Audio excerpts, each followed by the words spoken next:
Enero ha sido un mes intenso en actividad legislativa con varias reformas claves del gobierno que han retomado su discusión y con varios proyectos, en particular en los referentes a la agenda del pacto fiscal del gobierno que han ingresado. Hoy día fue el turno de uno de ellos, en particular del proyecto de cumplimiento tributario. ¿Qué dijo hoy día el ministro Mario Marcel respecto a los ejes que va a tener este proyecto que sería ingresado durante los próximos días al Congreso? También algunas de las reacciones a nivel parlamentario y a nivel de la industria que ha dejado este anuncio. Todo eso lo reportó Macarena Román y nos cuenta todo en la siguiente nota. Con referencia directa a los grandes fraudes tributarios conocidos recientemente. Por de pronto, ¿cierto?, el mega fraude tributario, por otra parte el caso Primus, pero además, por ejemplo, el caso Factop por fraude tributario contra empresarios de Antofagasta por más de 58.000 millones de pesos. Fue que el ministro de Hacienda explicó la importancia que tiene el proyecto de cumplimiento tributario que el gobierno impulsará. Pensemos que los 240.000 millones de pesos defraudados en el caso del megafraude equivalen a 3 hospitales de alta complejidad, 25 CESFAM y 15 liceos. Esa es la magnitud de una operación en particular. Operaciones que dañan las arcas fiscales y el financiamiento de planes sociales. Por eso la iniciativa será ingresada la próxima semana, ya que se necesitarán recursos, por ejemplo, para cubrir el aumento de la pensión garantizada universal. Si se aprueba la reforma previsional y esta iniciativa tributaria, las primeras alzas, según el Ejecutivo, estarían concretándose a fin de año. Para sacar adelante un financiamiento fiscal que nos permita dar cumplimiento a la promesa de llegar a los 250.000 pesos y hacer lo que el proyecto de PGU dice, una pensión garantizada universal. Proyecto que tiene dentro de sus ejes la modernización de la administración, control de la informalidad y nuevas facultades para la Defensoría del Contribuyente. Es cierto que nada de eso es malo, pero ¿por qué partir por ahí y no partir por los incentivos tributarios necesarios para que haya mayor inversión, con eso más empresa, con eso más empleo, con eso más impuestos? Recaudación de impuestos que según el gobierno reducirían en aproximadamente 25% la brecha de cumplimiento tributario y se recaudaría 1,5% del PIB. Es muy probable que no llegue a esa cifra. Evidentemente la estimación que hace el ministro, como siempre, es muy optimista. Pero sí creo yo que si se combate efectivamente la evasión tributaria en primer lugar y la elusión agresiva en aquellos casos en que lo es, yo creo que se puede lograr una recaudación relevante.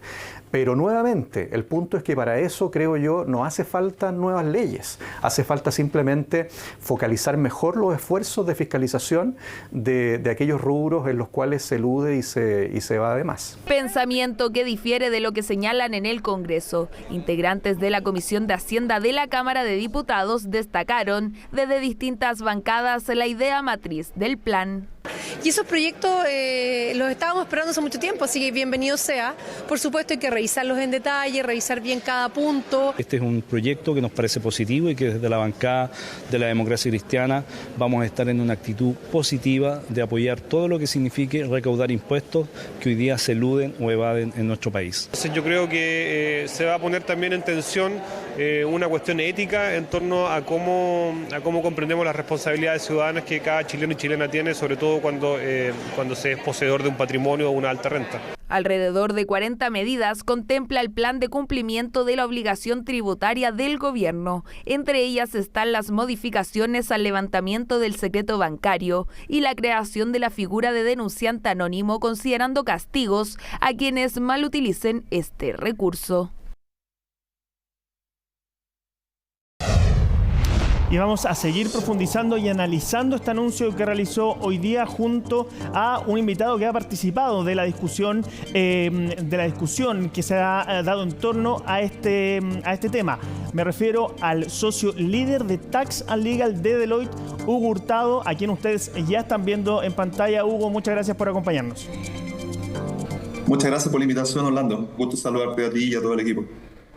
Igualmente, Hugo, yo decía que tú has participado en esta discusión porque hace unas semanas atrás ustedes en Deloitte junto al Centro de Estudios Públicos realizaron un estudio que incluso hoy día fue citado por el ministro Marcel, en el que hablan justamente de algunas de las medidas de cumplimiento tributario que se deben aplicar en nuestro país. En ese sentido, quiero partir preguntándote, ¿cuál es el diagnóstico que tenemos hoy día en cuanto a cumplimiento tributario, que sabemos ha sido un tema de discusión también en las últimas semanas, y si en tu parecer es necesario una nueva ley que aborde este tema?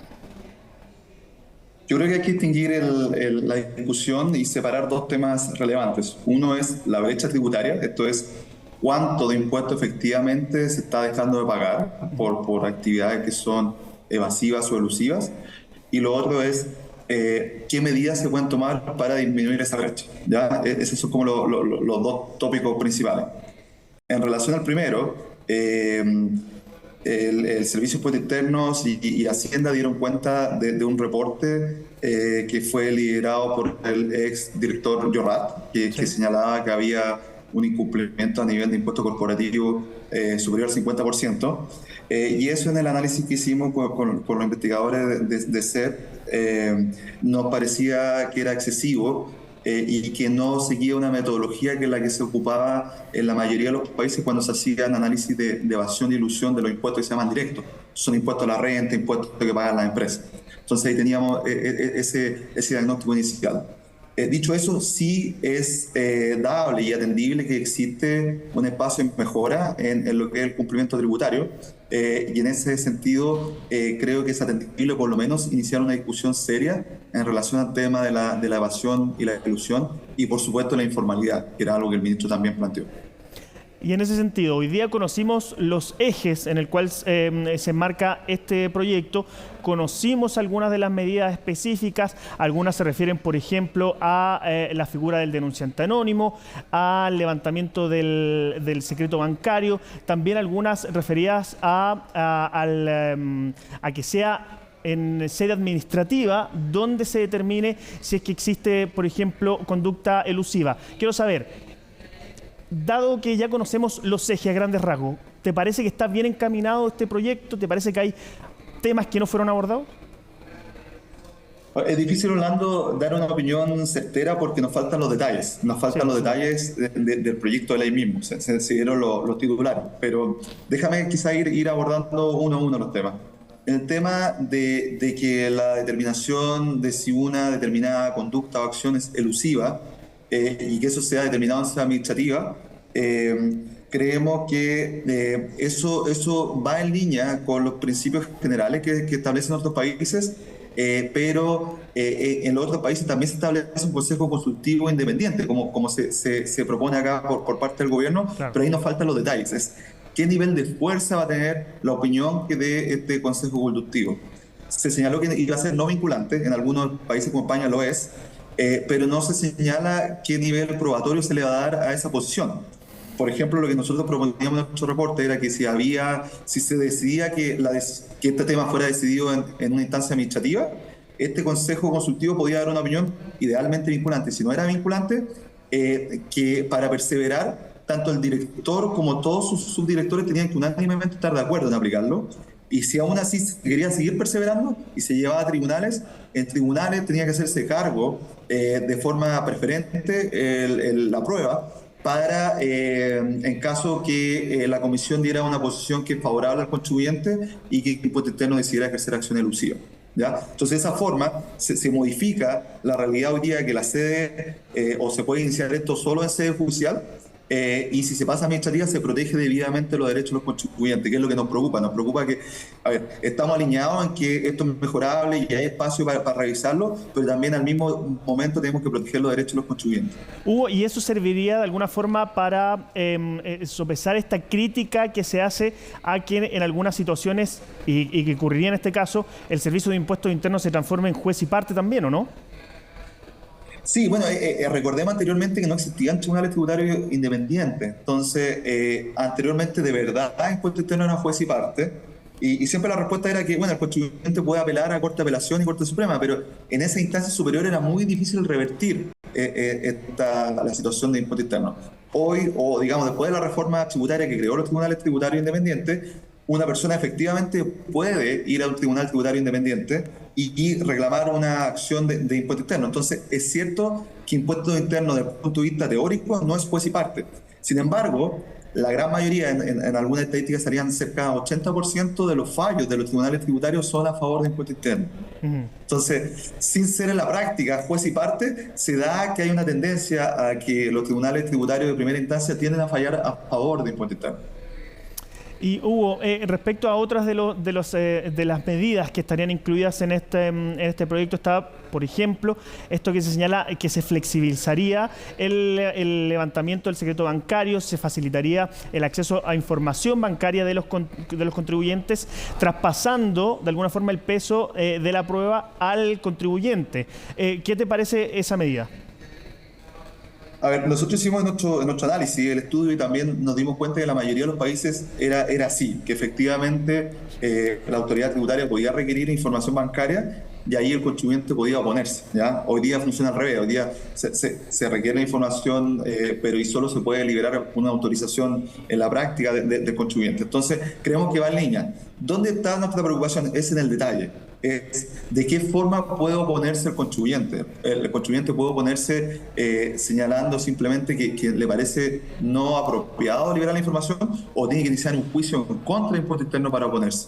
Entonces, en principio nos parece razonable el acercamiento de la autoridad, pero necesitamos ver los detalles para ver si los derechos de los contribuyentes están debidamente protegidos en la propuesta que tiene o que está presentando el ministro Marcel. Y en cuanto a la figura del denunciante anónimo, que también es una figura que hoy día lo mencionó el ministro Marcel, al parecer ha tenido buena recepción en los otros ámbitos donde se ha aplicado acá en nuestro país y que se quiere replicar acá, en este caso, en índole tributaria.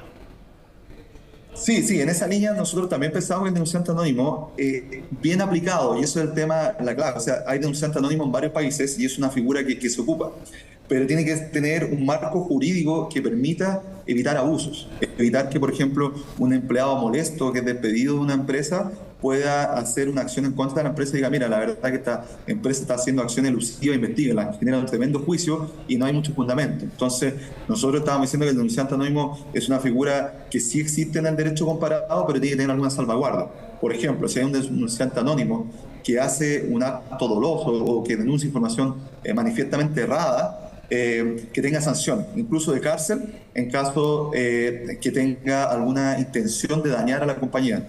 De esa forma también se pueden balancear las distintas necesidades. La necesidad del fisco de recaudar más mediante más información y la necesidad de la empresa de protegerse de acciones que pueden ser maliciosamente infundadas. Hugo, recién veíamos antes de esta entrevista una nota de Macarena Román donde se daba la opinión de algunos tributaristas que decían que estos mismos objetivos, tanto de recaudación como de disminuir los niveles de evasión y elusión, se podían efectuar de cierta forma simplemente aumentando los recursos al servicio de impuestos internos y que con las herramientas que hoy día tiene se podía lograr ese mismo objetivo. ¿Compartes esa opinión? Yo creo que eso es parcialmente correcto, pero no totalmente correcto, ¿ya?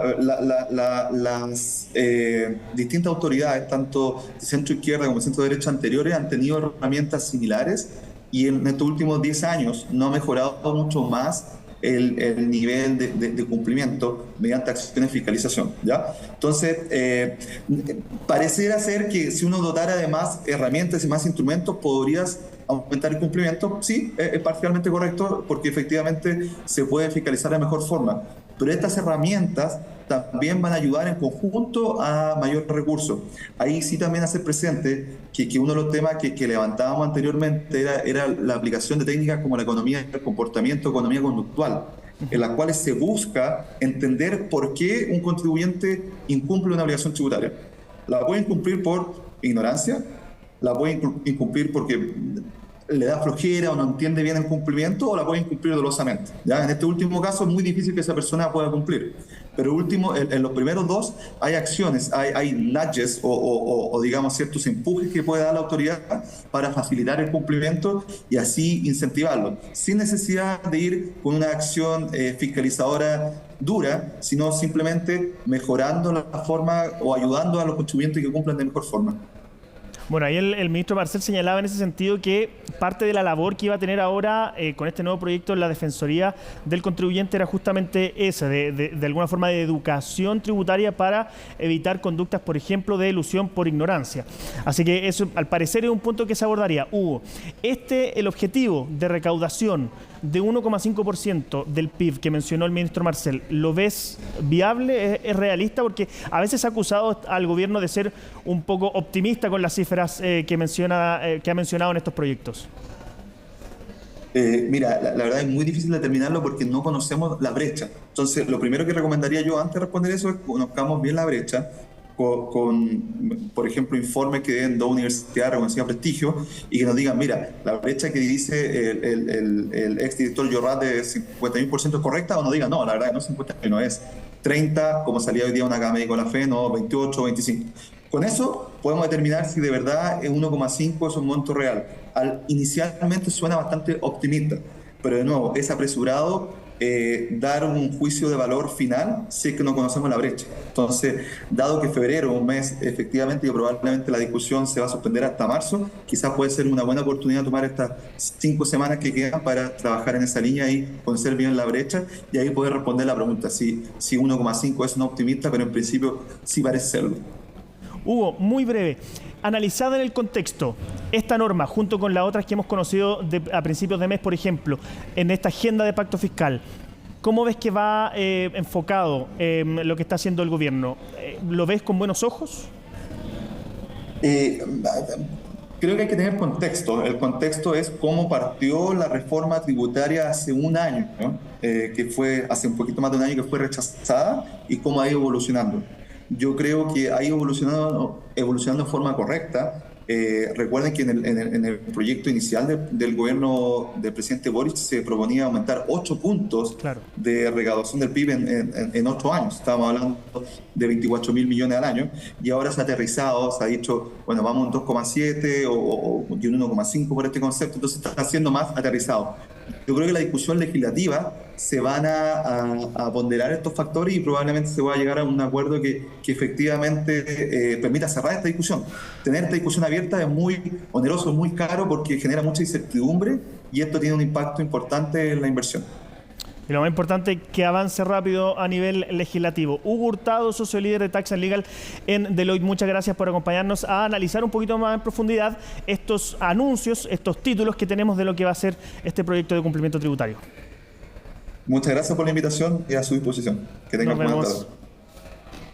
Bueno, nos vamos a una pausa muy breve, pero ya volvemos con más Agenda Económica.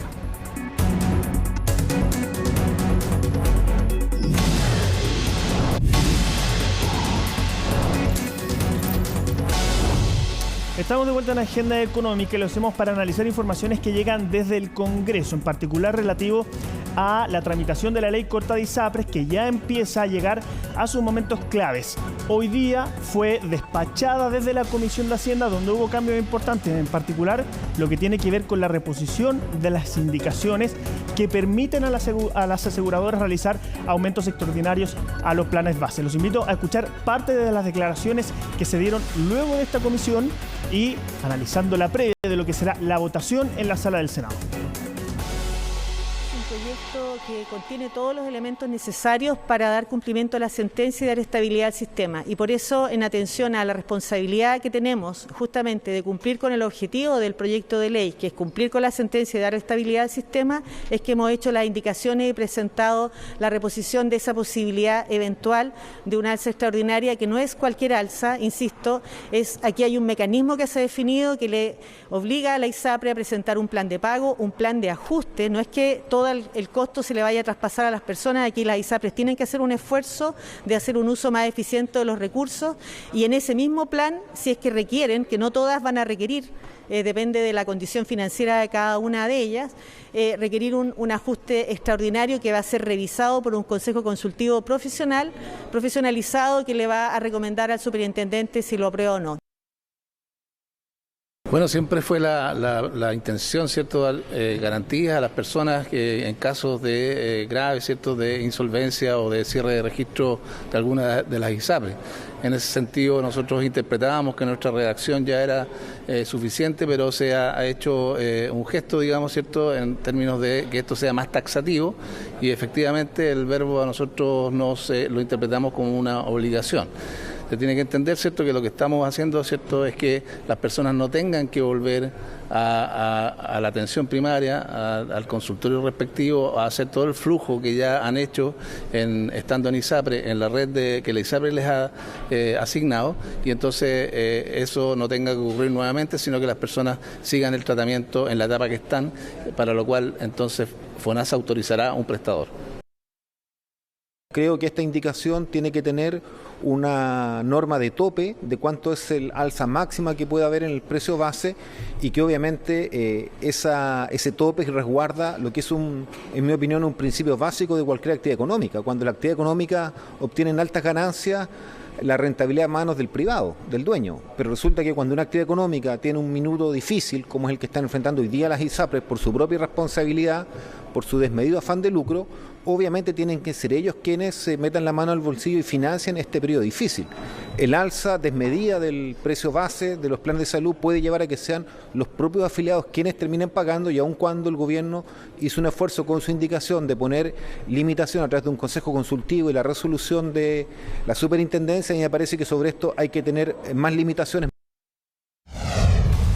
Tema complejo que va a tener su definición mañana cuando se vote en la sala del Senado, donde también va a haber una votación clave, va a ser en la Cámara Baja. Se va a votar la reforma de pensiones, que hoy día comenzó su discusión en la sala de la Cámara de Diputados. Mañana se vota.